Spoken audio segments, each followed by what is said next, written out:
Jack. Ang laki ng problema ko. Huwag mo sabihin problema mo. Dapat, problema natin. Mag-asawa tayo eh.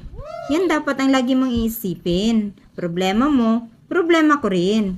O, ano bang problema natin? Nabuntis natin si Inday. At tayo ang ama.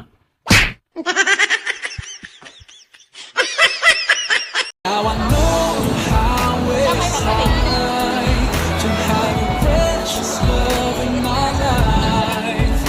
Now I know how it feels to finally be at peace. Totoo pala yung sinisigaw ng mga polis, no? Sumuko ka na para hindi ka masaktan.